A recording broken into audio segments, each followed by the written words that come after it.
Can changing your child's diet really reverse their juvenile arthritis? Or is this just giving false hope?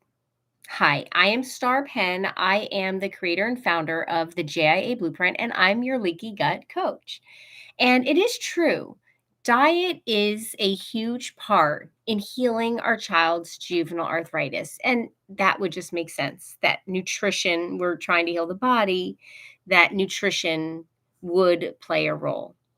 But I have helped so many families, numerous families, to reverse their child's juvenile arthritis naturally. And so I've seen firsthand what it is that works and what it is that only gets us partial results or sometimes even sabotages us. So let's get into that. So, the very first question that we want to discuss is why is it that diet matters at all? And that might seem like a strange question because it's something that we're all becoming very well aware of. But if you think about it, in our childhood, growing up, the level of nutrition that we were getting for most of us really wasn't that big of a concern. It just seemed like just put something in there, calories, food, and we were fine. And now we're seeing that our children are extremely sick. And it's not just your kids. So, what we're understanding now is how important the role of the gut is in our overall health, physical health, mental health, emotional health, all of it. Our gut plays such a crucial role.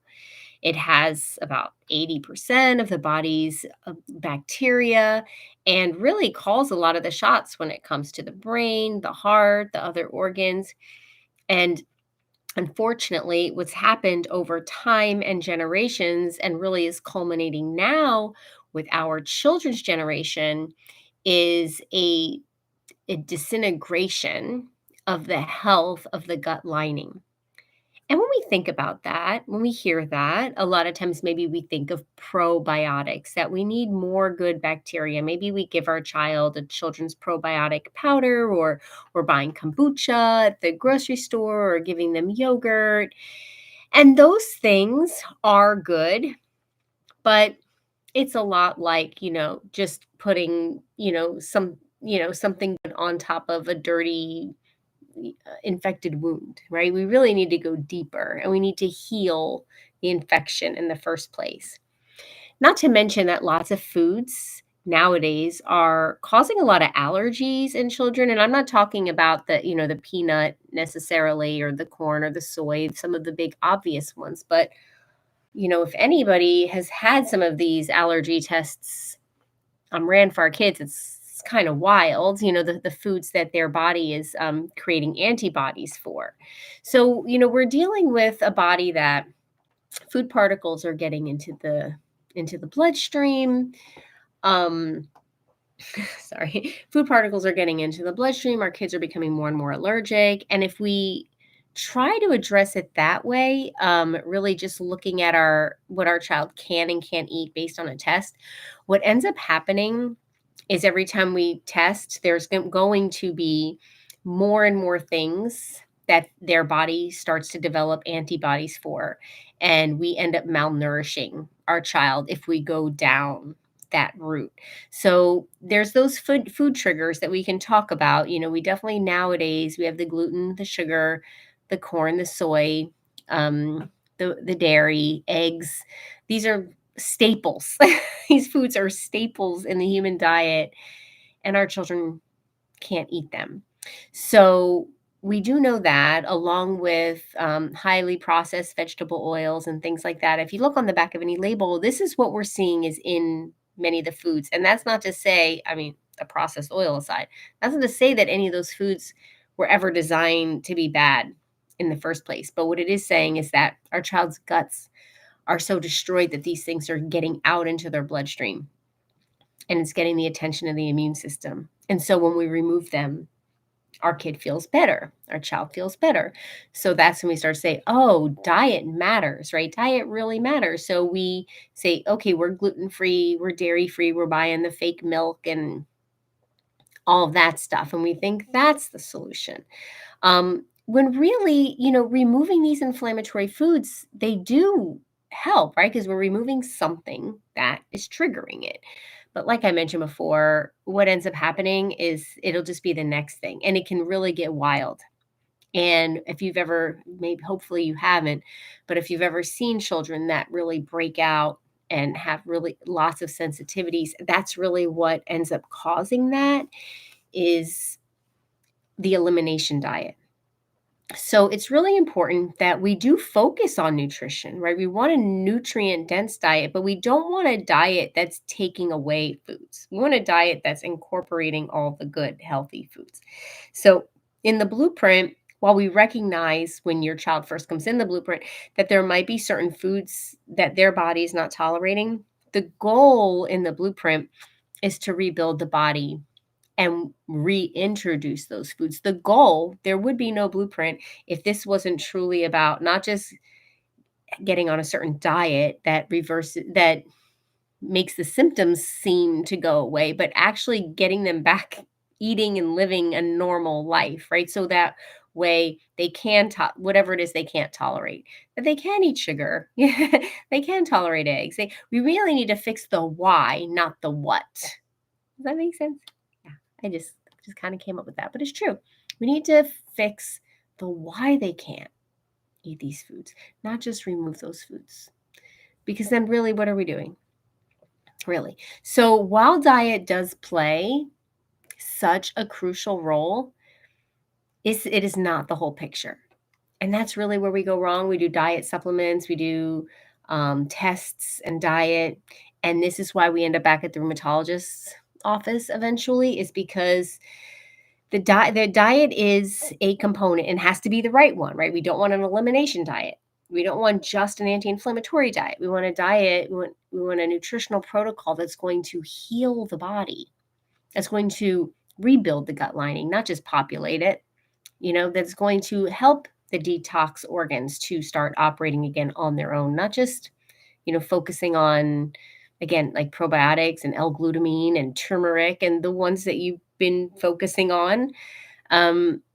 Those are just band-aids. They're not really getting to the why this has happened. And so we do want, obviously, to focus on nutrient dense diet. We do want to take in consideration the specific things that your child can't have at the moment while healing the body with the goal to being able to reintroduce them. But there are other things going on in the body that need to be addressed. And this is really when we get to the why. And these are underlying infections. And unfortunately, a lot of times when we get some tests run and we find, oh, my functional doctor found underlying infections, right? She has Lyme, H. pylori. Mine has, strep underlying. Do you know what the protocol for that is? Antibiotics, lots of antibiotics. It's the furthest thing in the world from healing the problem. So it's like we're bombing this underlying infection. So great. So great. So now we can get a test that says, okay, the H. pylori's gone. Is it though? Right? Is it? Is this undetectable at the moment? But how much damage did we do? Right? And so what I really want to encourage you is that there are underlying infections. Absolutely. If your child has juvenile arthritis, a lot of times I say, do we really need a test? I mean, we can, but do we really need a test? We know there's underlying infections. We need to deal with the underlying infections in a way that supports the body. And the very interesting and just beautiful thing about the human body is that we learn why we have these underlying infections. It's always about digging deeper with the why. That's how we get to the bottom of it. Why do they have underlying infections? And that's what we've learned is that these infections, your child didn't catch them, didn't breathe them in the air, didn't get them from a piece of food or from dirt or from picking their nose or from another kid. No, these are pathogens that live in all of us. We all have these in our body. Not a single human being doesn't have them. We all have them. It's a matter of ratio. And it's a matter of, well, what made this particular bacteria come to the fore? What made it start to become dominant in my child's body? Well, usually it's another why. The other would be, well, maybe your child has been exposed to mold. Maybe your child has been exposed to heavy metals. We got to explore all those things. But that's what would bring these pathogens up to the fore, because they're going to eat that. They're going to consume that. Yeast is going to consume mold. And what does yeast do? Oh, it crowds out the gut lining. It holds onto the edges. It just suppresses the villi that absorb nutrition. It makes your child crave sugar and have emotional outbursts and eventually juvenile arthritis. And so just going after, knowing that we have underlying infections is not, and that's what a test will do, right? A test is going to let us know we have underlying infections. Guess what? We have underlying infections, or we wouldn't have juvenile arthritis, because that's why. That's why we have the juvenile arthritis. And just killing them isn't the answer. Why? One, their solution is antibiotics, destroying your child's gut and body and brain.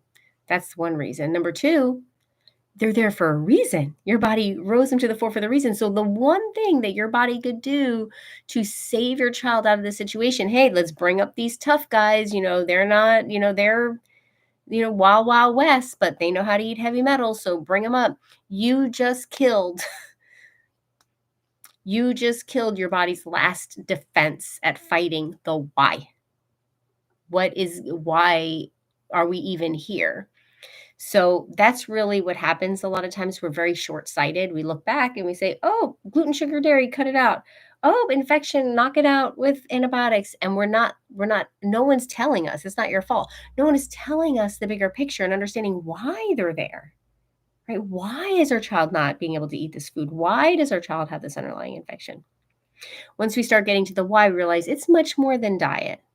There are other things that are going on in the body. And these are just different pieces of the puzzle that we have to put together. And for each one of you, those puzzle pieces are going to be different. Yeah, we're in the realm, right? We're all in the realm where we all have juvenile arthritis, joint pain, which means all of our kids are malnourished. They're not absorbing the nutrients from their food or their supplements to the extent that they need to. Yes, all of their detox pathways are sluggish because you wouldn't have inflammation otherwise. And yes, all of our children have underlying infections and pathogens that have taken over in the gut, and they're the more dominant species, crowding out the good bacteria. It also helps us to see why just throwing a probiotic down there isn't going to cut it, right? So these are the things that we're not aware of, and why we think we can just fix this with diet, but we're not really aware of all the other things that are going on, all the little actions going on in the body, all the different players in the game. And all these things need to be addressed in a way that makes sense to your child's body. Everybody's family is going to be approaching the blueprint in a completely different way. No two people are approaching the blueprint exactly the same, because we're working together on a day-to-day basis based on your child and their body. Okay. So let's now talk about, if that doesn't work, what does work, right? Well, what we did talk about, what does work is a nutritious diet. The diet has to be gut healing, but not only gut healing, gut sealing, gut healing, gut rebuilding. And we also have to have a diet that's detoxifying, that's helping to clear the liver, clear the colon, clear the urinary tract, clear the lymphatic system, clear the lungs, all of the detox pathways. So we need to really focus on detox, which that part isn't usually always diet. There is diet involved in that, but detox is another element of something that we need to start to do if we want to reverse our child's juvenile arthritis. Third one, huge one, biggest one, is immune system regulation. Right? Once the immune system is triggered on, your child's immune system, let's say, is triggered on by gluten, let's just say, okay, you remove gluten. But whenever they have gluten, it's going to react, right? Because it's already been programmed. That's what immune systems do, right? That's how immunizations work, right? You get a little inoculation of it, and then they go after it and they fight it. And now that immune system's like, okay, I know what that is. Next time I see it, I know what to do. right? Well, that's what it's doing with gluten. So, or whatever else. And so, how do you stop that? And that's something that's never talked about, modulating the immune system. And that is the most important part. And that's the part that really takes a lot of the time. So think of like a bodybuilder. They can, pump up and get swelled up. But if you really want to have like lasting muscle and, that physique, this is something you do every single day. It's muscle memory, right? Muscle memory. And that's what we need to do. And that's what we do inside the blueprint. We have our children are autoimmune. Their immune system markers are flipped up, whichever ones that are flipped up. What do they want to do for you in the medical field? They want to give you medication. It's going to flip it down. What's the opposite of autoimmune disease? It's cancer, right? That's why that's the side effect, right? So we have a flipped up immune system. They want to flip it off, completely off. And not that we can't use that while we heal, especially if your child's in pain, we should. But we have immune system flipped on. How do we get it modulated? And that's something that we work with you inside the blueprint to do. And that's a component way beyond diet that is necessary if we are going to reverse our children's juvenile arthritis, not just manage it. Okay. And then another huge key component, which none of this can happen if we don't do this, and it's nervous system regulation. And this is so overlooked. I call it the emotional component. It's so overlooked. We don't realize how stressed out our kids are. We don't. They are carrying generational trauma. They are carrying their own fears and concerns about what's happening. And who knows what else. Like, I don't know about you, kind of side point, but you might have things from your childhood that are like really a big deal to you now. And maybe if you mention it, your parents are like, what are you talking about? Right? Okay, so we're not going to get into all that, but the fact of the matter is that if your child's emotions are dysregulated, which very likely they are, and that's nothing to say about any of us as a parent. Look at the world we live in. Okay, so how do we do that? How do we do that without years and years of therapy? And well, we're able to do that inside the blueprint. We do that with energy medicine. And it's something that the child doesn't have to think about or talk about or know about, but it's a way to regulate the emotions. And none of this other stuff that I mentioned before, the immune system modulation, the detoxification, or the gut healing, rebuilding, sealing, none of that can happen with a dysregulated nervous system. So do you see how it's so much more than diet? It's so much more than just removing gluten, but even it's so much more than a comprehensive nutritional protocol. We need to address all these facets of our child's life.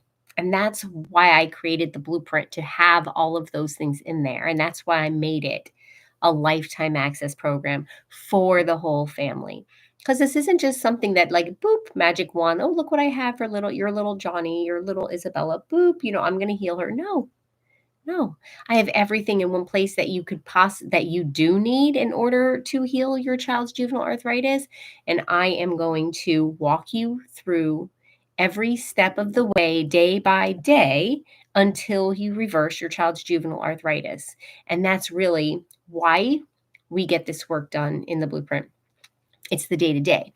It's the support that you get minute to minute. It's the coaching that you get every single week. It's the energetic medicine it costs. It's all the functional testing it costs. It's all the support from the community. It's everything all in one that just fast tracks it, because you're not having to keep researching or waiting to see, can we afford this test? Which test do we do? And then it's the supplements, and then it's the hamster wheel. You get out of the hamster wheel because we understand, not with a multitude of counselors, with myself and others who are experts in this field, how to get out of this maze.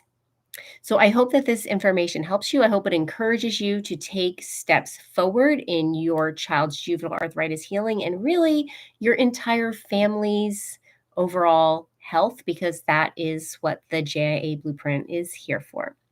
If you would like more information about how we do this, some of the things that I talked about, I put a link to a video that you can watch inside this video, and I also put my email there, so you can send me an email if you would like to discuss this further. So I hope this was helpful for you. Until next time.